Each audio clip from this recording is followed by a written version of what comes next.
once again. Are you all excited about table topics? Yes. Personally, this is my favorite section of the every Toastmasters meeting. Whenever we plan any vacation, I'm talking about my family, visiting wildlife sanctuary is always one of the options. My 11 years old son, he is an ardent animal lover. He loves visiting animal shelters, gaushalas, cow shelters.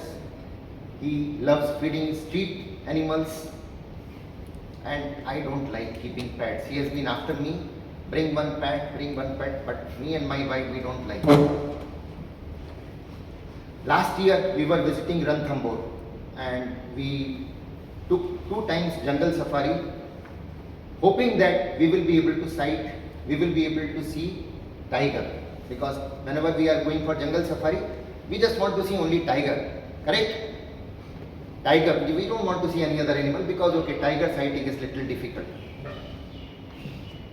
Whenever I visit jungle safari, whenever I visit jungle, I start thinking about our city life and thinking how beautiful is this place, greenery, trees all around, animals.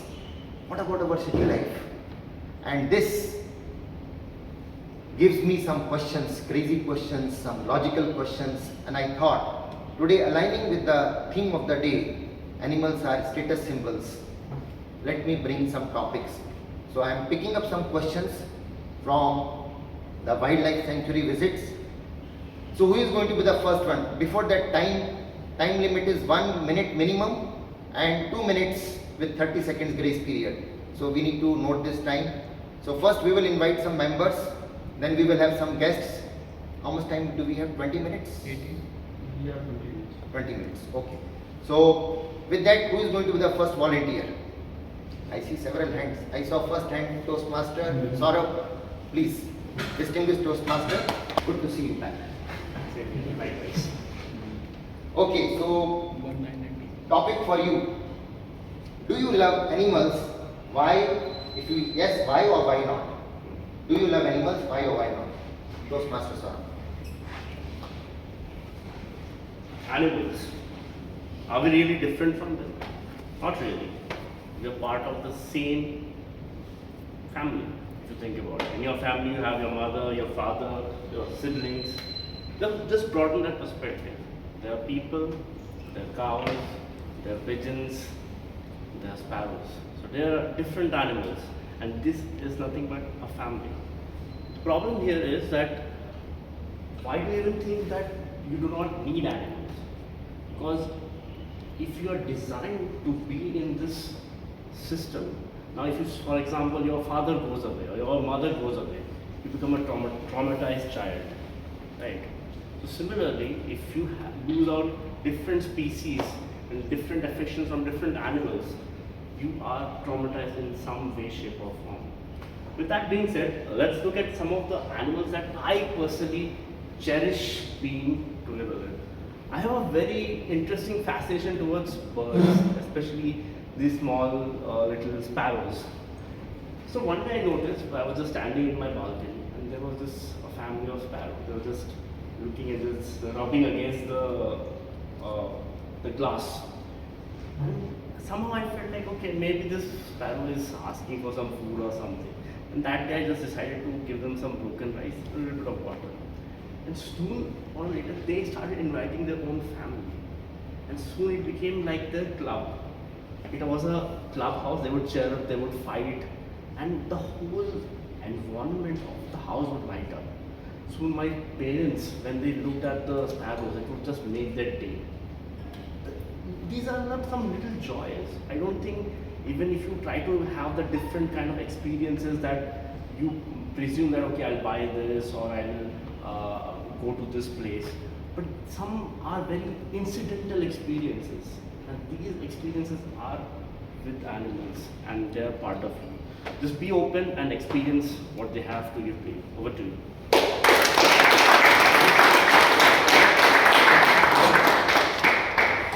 Yeah, wonderfully put.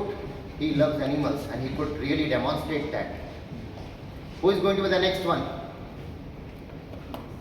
Guest. Okay. Yes, come.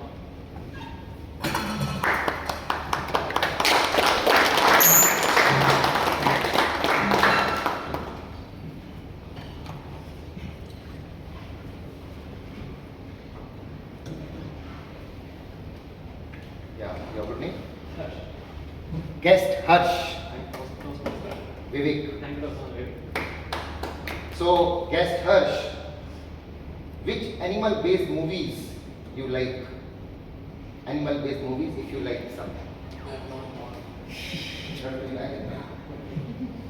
Alright, which animal based movie would I like? Well, being honest, I've not watched many. Okay, I have watched one, and that would be The Lion King, of course, the Tarzan one. So, let us try to understand as kids why do we see movies where there are animals in it, but particularly the cartoon ones.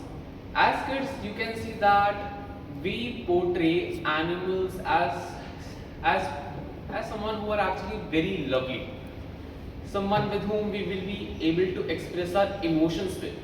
You might say, but as kids, we also see all the adults as loved ones too, because that is when we become adults, we see the double-sidedness of adults. But with the help of by using animals as characters, by using as them as symbols. For example, we see lion as being the king of the jungle. We learn leadership from him. When we see cows, we see that it is being a mother, that she is being lovely towards her kids. So from if I were to say my experiences from animal-based movies has been as a kid is that I have learned a lot of emotions from them and ensured that I'm trying to portray them in my real life as well. Thank you.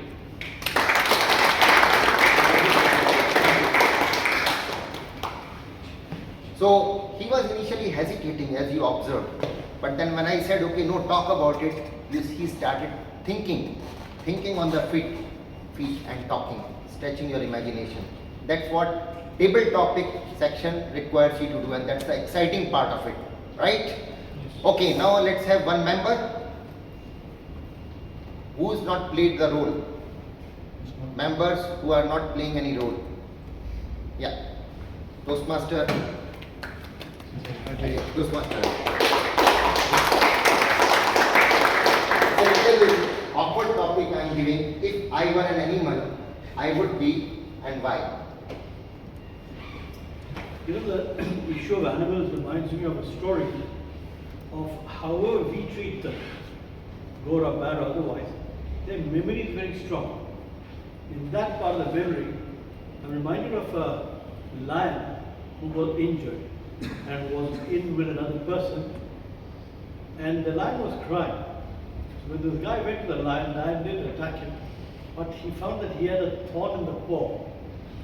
So he removed the thorn and healed him a little. As years went by, this person became a Roman slave.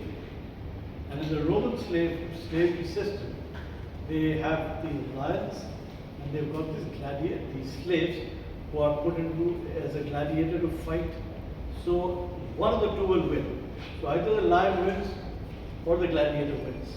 And everybody else in the amphitheater watching it.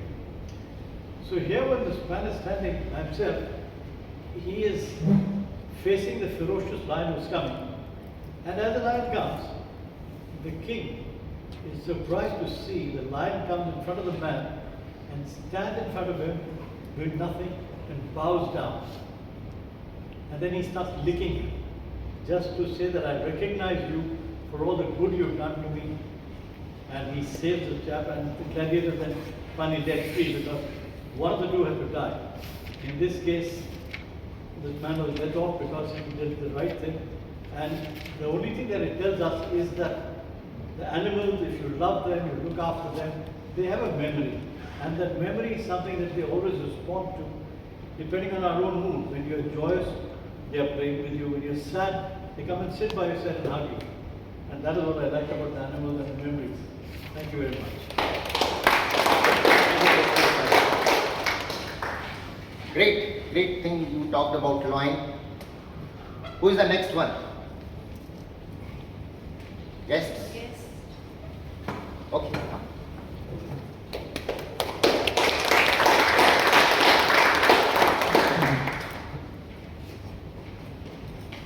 What's your name?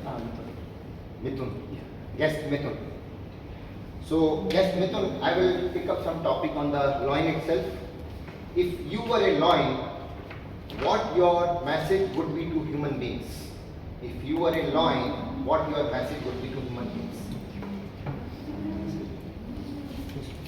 If I were a lion, Yeah, if you were a loin, what your message would be to human beings?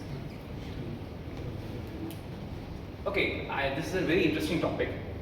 I particularly like a lion for its attitude. Okay, I gave off the answer, but let me start with a question. Why is lion the king of the jungle? Most of you would have already heard this question. But anyone want to give it a try? He named it because of his attitude. He behaves like a king. That's why. Actually I gave up the answer. So like to give up an example, like in the animal kingdom, lion is not actually the strongest animal. The strength is in land-based animals.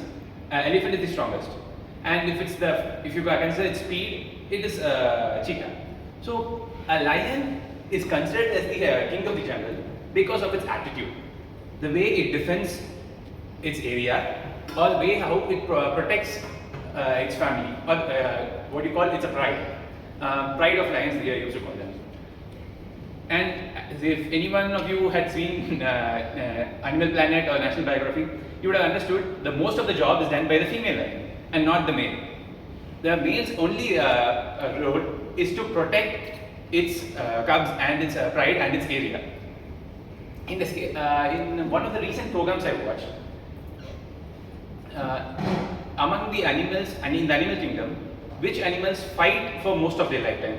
Lion ranks in the 13th in its lifetime. 70% of it goes off in fighting, though it doesn't hunt. Its only job is to protect from external threats. So, what I mainly want to learn and also convey the message from the life of a lion is not being a king doesn't mean that you get to boss around, but is to put your life on the line and protect the person or the surrounding people whom you love.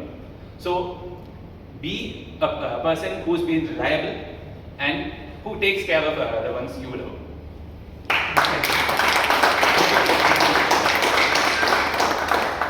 I get the message loud and clear. You may be the king, but you can't boss around. Okay, who is going to be the next volunteer? Members, one member. No, the person who has not played the role. Yeah, please come, Divya.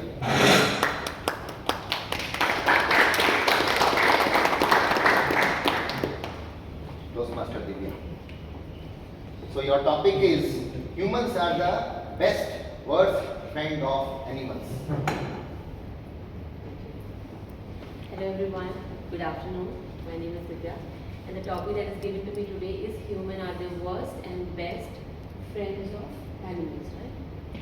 Yeah. So this reminds me of a movie that I watched on Netflix. It was Seaspiracy. It's a movie that depicts how we are doing fish farming. In that movie, I could see that human beings have become worst friends of fish. And let me tell you, fish is my favorite animal. Why? Because it does nothing. With dog, with cats, I know they can bite someday, but fishes, they just, they're in the aquarium, they swim around, they eat, they look beautiful, they have a good texture, good skin, beautiful colors, and the way they can open their eyes in the sea, that is very beautiful for me to watch. So that movie affected me deeply, because what is happening in this movie is, as part of fish farming, what is happening is they are putting some kind of net or some kind of shelter there in the fish in the sea, and they are doing that fish farming inside the shelter. Inside that shelter, let me tell you, a lot of diseases are happening to the fishes. I could see the images where fish were swimming with wounds, with swollen body, with not having proper food. And then these fishes, when grow up, are actually taken out of the sea and put it on people's plates. Really, that is happening. And there were examples where there's a fish, salmon fish, which is mostly orange in color. But because they get these diseases and everything, they don't turn out to be orange. So they are colored as orange to to see that okay, this is a salmon, good healthy fish.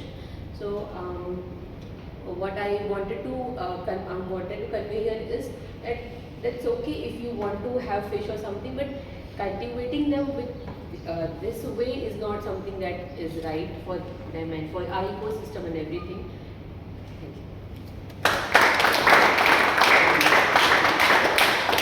What a wonderful message. Thank you, Toastmaster Divya. Okay, so who is the next amongst guests? Please.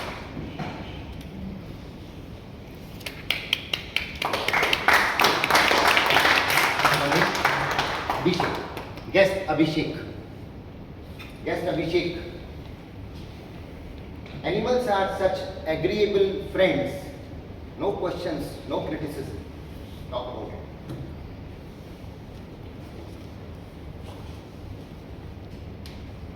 Hi all, I am fortunate to be living in a household who loves dogs. I have 2 Pomeranian dogs at my place, and the statement of the topic really resonates with me really well. So the names of the 2 dogs are Candy and Toffee, and both of them are extremely cute, and they have. Whenever I go back home, I live in Bathinda, the Toffee welcomes me for 3 days at least. He'll not stop jumping on me and continuously biting me and just making me feel so warm and welcomed at home. And the statement which says that animals as at large are with no criticisms and no demands, I think this I've lived myself at my place. And I think if I have to give humans a message out of the statement, I think animals, by the very design of their build, are simply do what they cannot basically do anything beyond their design. We humans have been given the power and the potential to think beyond the everyday life. And I think what we can possibly learn from the overall mundane life of animals is to do something which is beyond and try to reach our potential in the best manner possible. Because if we do that, I think that is how we'll be able to live a meaningful and a successful life. Thank you.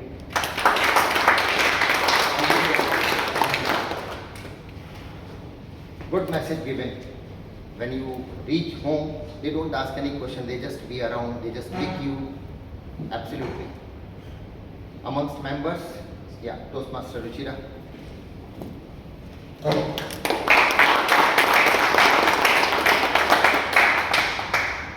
Toastmaster Ruchira. Let's switch to some other animals. Cats. Everybody like cats? Color of cat. So topic on that. Black cat crosses your path.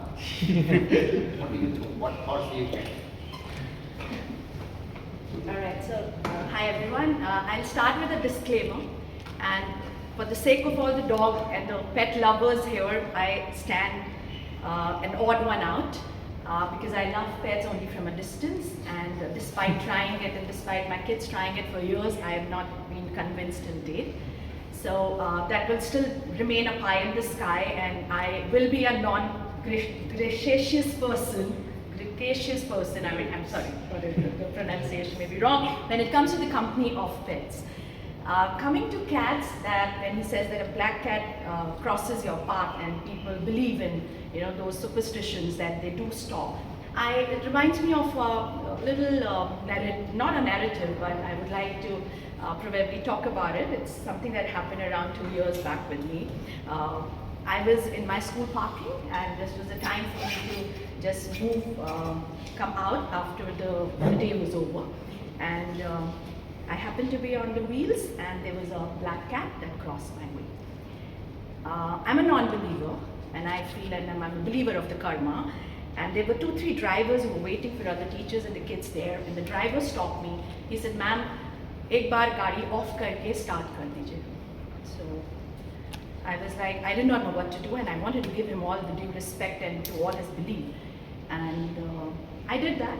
I shut my car and I started again, and I moved. By the God grace, I reached home safely. But with due respect to that person, while he said that to me, I'm sorry to state here that his car did not start. While I crossed, he was struggling with his car and his car did not start. So basically, what I want to say is, it is all belief. You believe in that, it works for you. You don't believe in that, it does not work for you. But it is your karma, it is what you believe in that works. Whether it is a red cat or a black cat or a white cat, it works for some, it does not. Don't blame that sweetest animal who's trying to just cross the road, and don't blame your faith and your kind of result and progress on all these animals, is my request, and a humble request to all of you. Let them live.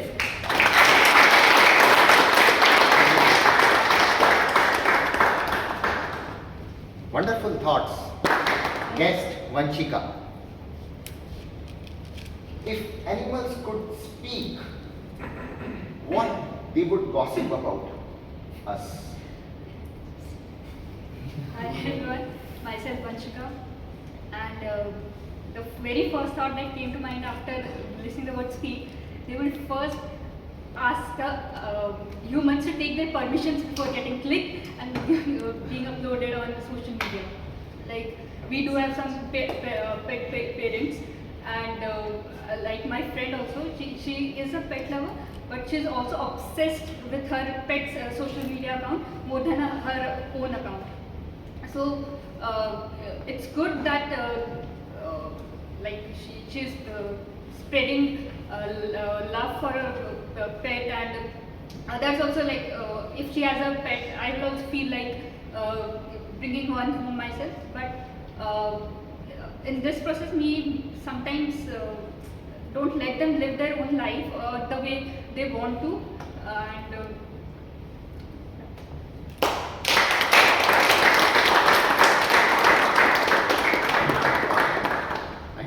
How many? We can Done? take one more. One more. Then Okay, done. Thank you so much for such a lovely audience. Thank you so much.